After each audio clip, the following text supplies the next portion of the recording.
bij het programma Gewest Friesland. Wat reportages zijn van het programma Van Gewest tot Gewest. Dat hij in een van de jaren uitstuurt binnen. En we praten erover met Johan van der Zee, de Frieske programmamaker. Die een heel soort van die reportages maken had van Gewest tot Gewest. Ik ging hem thuis zijn. We zitten houden in Bregen. De Bregen bij Herensiel tussen Akrum en richting Guaingariep. Leidt een stukje Snitsermar waar oergeert in Oorwetter en daar komt dan de Herensielste Bregen. Het is een oude Bregen geweest, een nieuwe Bregen en toen een nieuwe Bregen weer liep het is zo mooi. Er moest bij een hotel komen. Er moest bij een hotel komen, ja. Dat hier BMW van, wat doen nou wie uw Tengera-deel uitzocht. Ja, en wie er echt actie van mensen van dit maat? Ja, weer actie. En daar wie ik weer, dan maak je dus eigenlijk van Gewest tot Gewest bij haar, het programma dat dan nog onder besteed aan de provincies. Want dat helpt. Als je maar duidelijk maakt zien dat dat net mat en het komt op de televisie, dan heb je kans dat het net komt. Nee. En dat is in dit geval echt gebeurd. Ja, dus, ja, maar het weer net zo van je bel je de Telegraaf op en die maken er een grut vies stik van en dan... Nee. Het mat op televisie en omdat het zo regionaal is, want dan het wordt net voor de nationale televisie. We hebben net nationale televisie, maar we winnen dan... Ik weet nog dat, ik bellen toch een aantal mensen uit de buurt van de rennen en die zeiden, dit mag eigenlijk net, zo neemt er net een reportage wollen. Nou, ik vond het wel leuk om daarheen te gaan. We hadden ook op een rietzitting filmen, we hadden daar filmen. En nevens mij wie er ook nog een beestje dat uiteindelijk... Nee, dat is een overhaal. Maar laten we eerst maar eens even zien naar het verhaal staat in 1973 dat voor het programma van Gewest tot Gewest weer. En dan alvorens ik dit punt in een behandeling geef, wil ik u toch nog even erop wijzen waar het nou precies om gaat. Wij hebben wel eens die idee dat men niet helemaal precies doorheeft waar dat motel uiteindelijk zou moeten komen. En dat is hier. Dit is de plaats, die is al aangewezen in 62 op het uitbreidingsplan en weer overgenomen op een wijziging in 65. En in mei 72 heeft de raad besloten dit stuk grond aan te kopen voor motelbouw. Nu is er op dit moment nogal wat bezwaar tegen die motelbouw. Er is een actiegroep in Akrum, er is een actie van de Milieuraad, er komen stukken in de krant. Vindt u dat daar opnieuw over gesproken moet worden? Inderdaad, want de Milieuraad die heeft ook een nieuw element erin gebracht. Die heeft niet alleen geprotesteerd, maar die heeft ook gevraagd, mogen wij het kopen voor het bedrag wat de BMW als minimum opbrengst willen hebben, een ton, en dan met de bepaling dat er niet gebouwd wordt. Aan de andere kant zeggen BMW, het is altijd de bedoeling geweest om hier op dit punt een motel te bouwen, omdat de belangstelling van het publiek voor recreëren aan en op het water geweldig toeneemt. Dit punt ligt in het Friese Merengebied. Het Friese Merengebied is niet alleen van nationale, zelfs van internationale betekenis. En dat Merengebied moet dus behoorlijk geoutilleerd worden met behoud van het landschap. Waarvoor moet op dat punt een motel gebouwd worden? Wanneer wij nu kijken naar de mensen die daar varen, dan zijn dat voor een gedeelte jongelui. Jonge mensen huren een 16 kwadraat of een andere boot en gaan ermee varen en leven de hele week of 14 dagen aan boord. Zij wonen aan boord, ze slapen aan boord en ze eten aan boord. En de oudere mensen die van de watersport willen genieten, die hebben een kleiner of een groter kruisertje, maar in ieder geval gaan ze niet naar een hotel toe.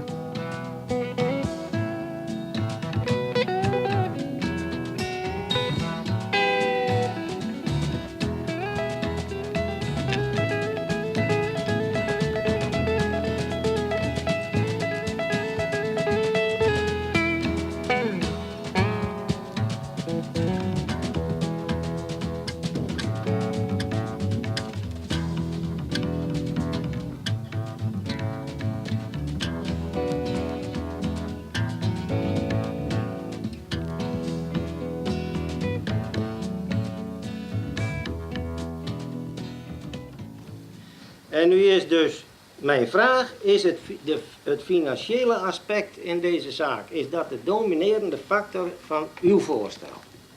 Nee, Dat hebt u kunnen lezen, dat is een factor. Ja, Maar bij ons, bij BMW, staat dus voorop motel. Hè? ja. Daar hebben we altijd naar gestreefd. Daar hebben wij dus vorig jaar een voorstel aan u gedaan om de grond te kopen van de provincie, waar heel duidelijk in stond dat het de bedoeling was een motel te bouwen. Daar stonden zelfs de voorwaarden van de provincie in die ik net voorlas.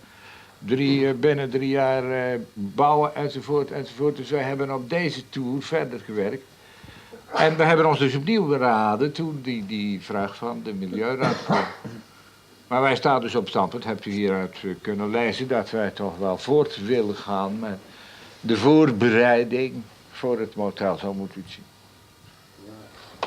Ja. Nou, voorzitter, in je vraag. Jo zei de boer had, je komt net maar een voorstel nog tot verkoop, jong. Maar Jo zei ze toch, misschien hier deze zaak toch wel aan orde kwam, jong. Nou, omdat het schreeuwen van de Milieuraad er is misschien. Maar dat kan dus dagelijks ook wel afwerkt worden, dacht ik. De waterrecreatie in Friesland neemt ieder jaar met ongeveer 25% toe. En wij moeten naar een weloverwogen totaalplan voor het opvangen van deze recreatie. In dat plan past volgens ons helemaal niet het bouwen van een motel in een natuurgebied als de Herenzeil en omgeving. Het zou daar een geweldige dissonant zijn. Daarom zijn we hier fel tegen. En u voert ook actie. Op welke manier doet u dat? Wij voeren een actie waarbij we proberen om een ton binnen te krijgen. Waarmee het mogelijk zou zijn om een gebied dat de gemeente Utingeradeel te koop aanbiedt voor de motelbouw, van deze gemeente te kopen. En dan het gebied over te dragen aan het Frieske Geer, waardoor het een natuurgebied kan blijven.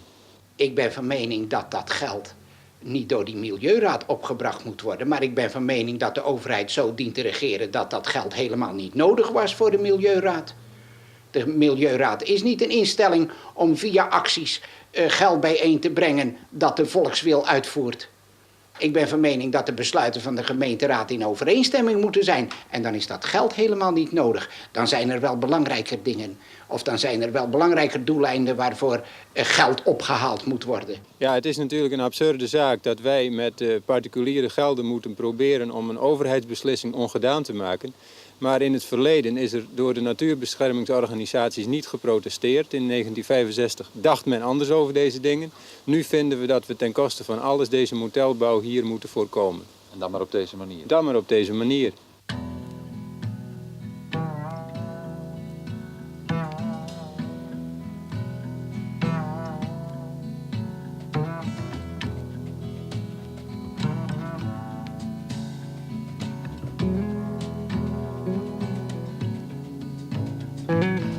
Er wordt regelmatig, bij beslissingen als deze, wordt er gewezen op democratisch genomen besluiten van gemeenteraden of van andere instellingen uit vroeger jaren. Het is niet goed om te zeggen, 10 jaar geleden wilden jullie dat en nou zul je dat ook willen.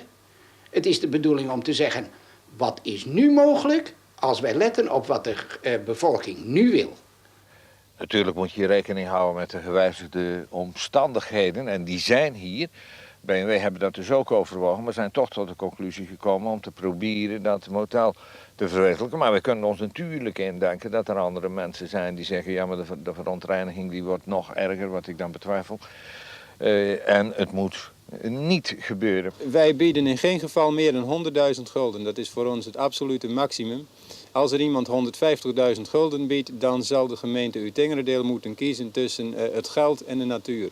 Burgemeester, als u nu een gegadigde krijgt en die wil u 125.000 gulden bieden en die Milieuraad die heeft 100.000 gulden bij elkaar, wie wint het dan? Dat hangt van de raad af. De raad die neemt tenslotte de beslissing. Die heeft dus in de laatste raadsvergadering gezegd, neem het stuk van de Milieuraad voorlopig voor kennisgeving aan en BMW, kom maar met een concreet voorstel. En dan zullen wij daarin ook betrekken de aanbieding van de Milieuraad. Dat is dus volkomen een kwestie van de raad, want zoals ik al eerder gezegd heb, wij werken dus op het ogenblik nog weer verder in de richting van een motel.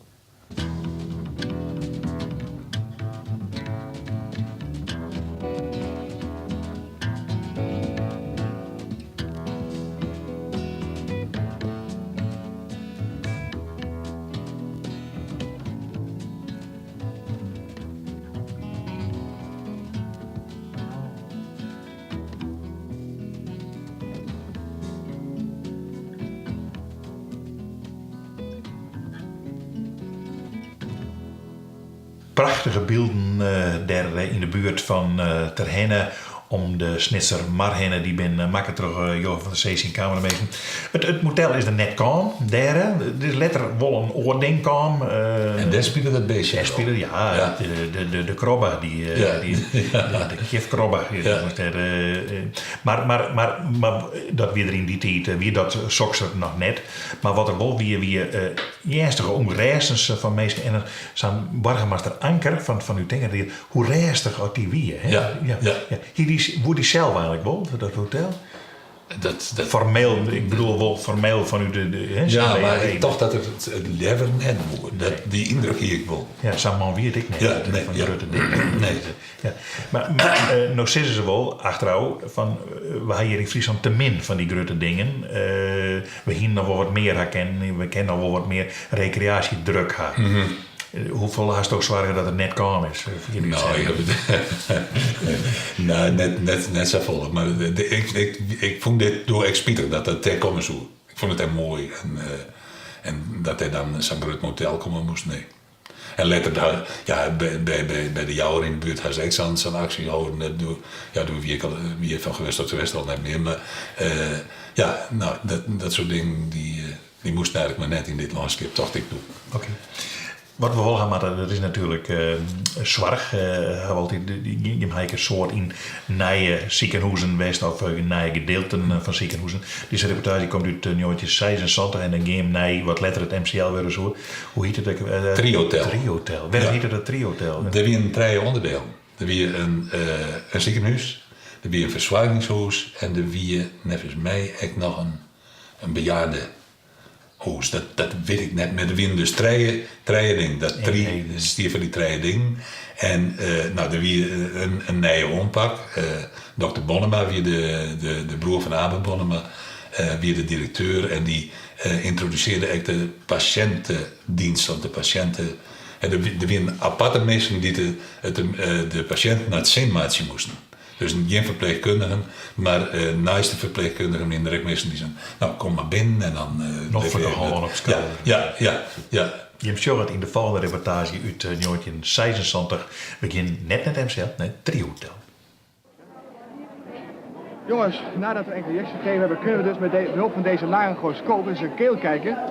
Kunnen wij dus in de mond kijken van de patiënt. Die brengen wij achter de tong. Triotel 5, de expositie waarmee het eerste lustrum werd gevierd. 5 jaar geleden maakten we ook een reportage over het Triotel. Het is dan zover dat er in Leeuwarden, naast de beide bestaande grote ziekenhuizen, een derde belangrijk ziekenhuis bijgekomen is. Dat van het Triotel, met accenttaken revalidatie, reumatologie, psychiatrie en geriatrie, de verpleging van bejaarden.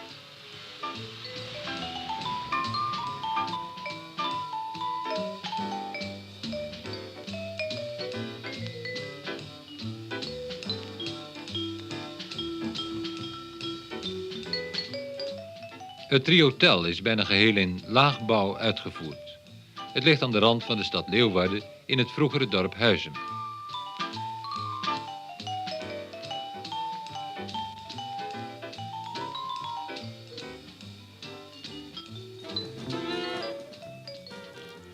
Veel groen maakt het Triotel vriendelijker dan 5 jaar geleden.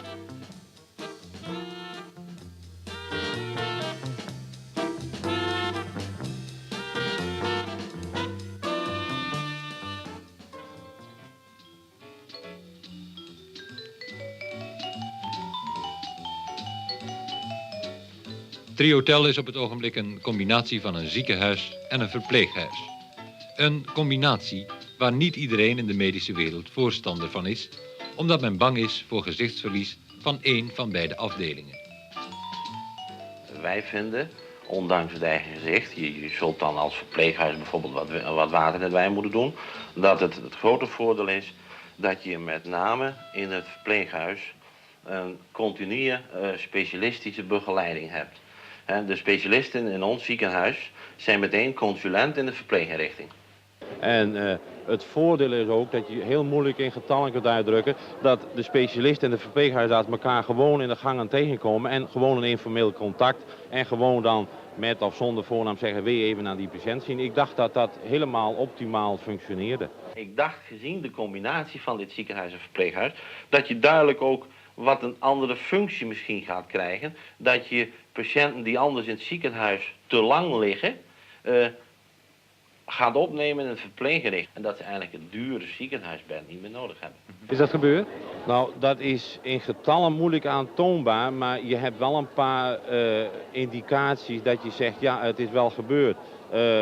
Onze doorstroming van ons verpleeghuis, dat is 2 keer zo hoog als het landelijk gemiddelde. En dat komt dat door de combinatie met het ziekenhuis een geweldig accent op de hele revalideringsfunctie in het verpleeghuis gekomen is.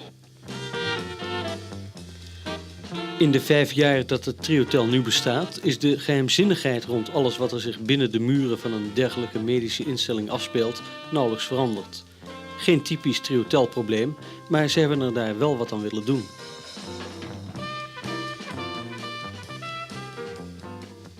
Door middel van een tentoonstelling zoveel mogelijk laten zien van het medisch bedrijf.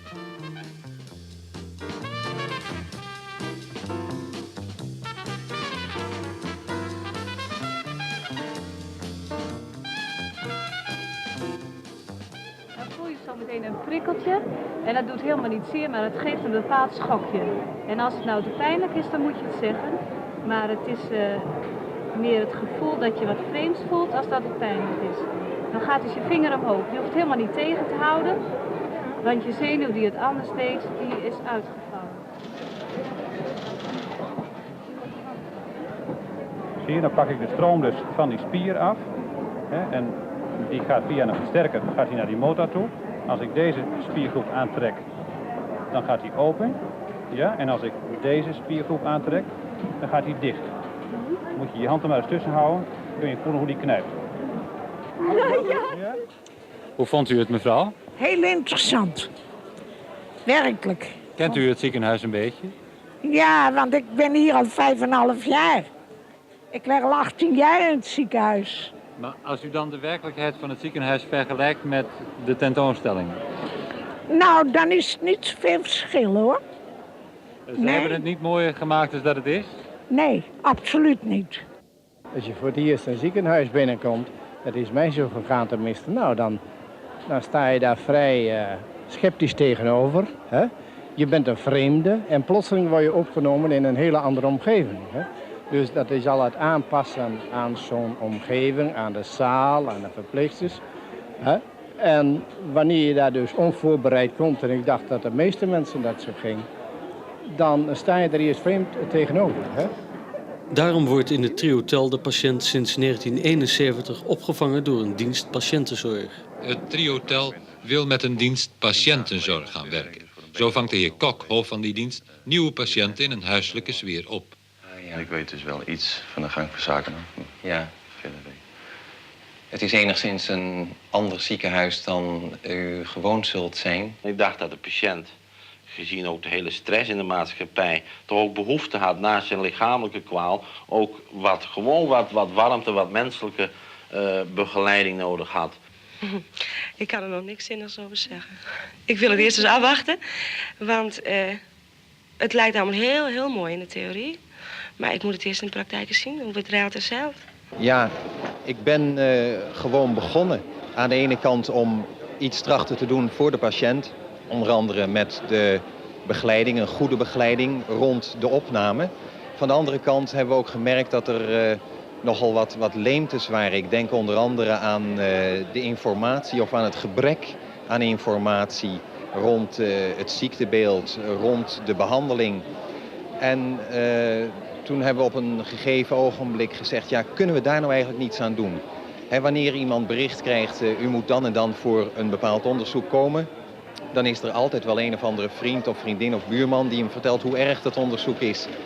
En we dachten, als we nou eens zakelijke, correcte informatie op schrift gaan geven, waarin staat waarom zo'n onderzoek wordt gedaan, hoe lang het duurt, of het eventueel pijn doet, dan kun je misschien toch wel mensen helpen. En zo werkt het naar de patiënten goed en ook raken de medewerkers er meer bij betrokken. Als de hartslag echt min is en de mensen die ademen min, passen we eerst hartmassage toe.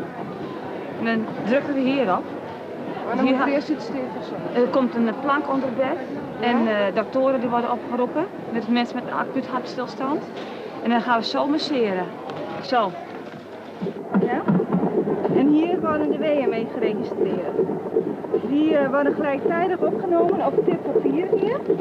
Dit is de hartslag van het kind. Die moet ongeveer blijven tussen de 120 en de 160.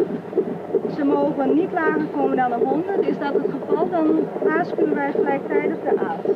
Dat kun je zien op dat tweede formulier. De placenta is een mengeling van twee geluiden. De pols van de foetus samen met een huilend geluid op de achtergrond. De opname die u nu hoort is van een navelstreng van 34 weken.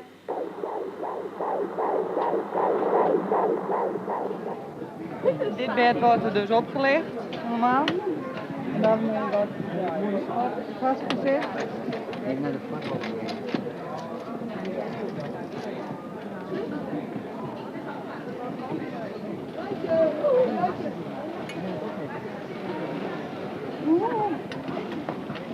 Er komen banden omheen te beschermen.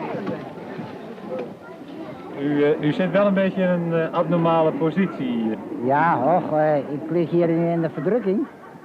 En ik zou het niet graag voor altijd willen doen. Nee, maar normaal werkt u in de verpleging. Ja. En nu in de voorlichting. En vindt u dat aardig? Op deze expeditie doe ik dat graag, want ik ben van mening, en velen met mij neem ik aan, dat deze voorlichting voor het publiek noodzakelijk is. Je wordt gedaan, hoor.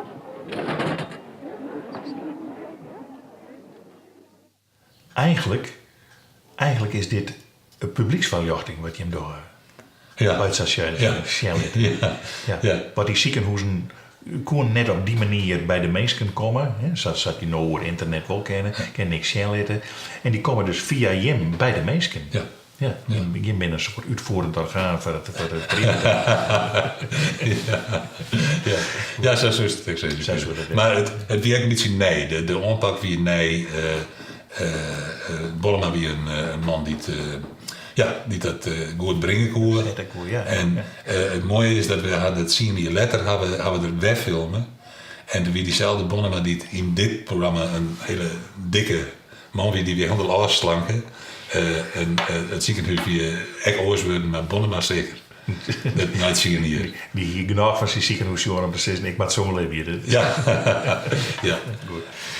Wij zijn er bij dit programma en ik zou haast eens een nieuwe week, maar dat is net zo, want we krijgen nu 3 weken scootjesielen verzels en dat zijn dan de prioriteiten in Friesland met alle orenfeesten die er binnen dat budget dat wij pas op 15 augustus bij binnen met het programma Gewest Friesland, wat reportages zijn uit het programma van Gewest tot Gewest.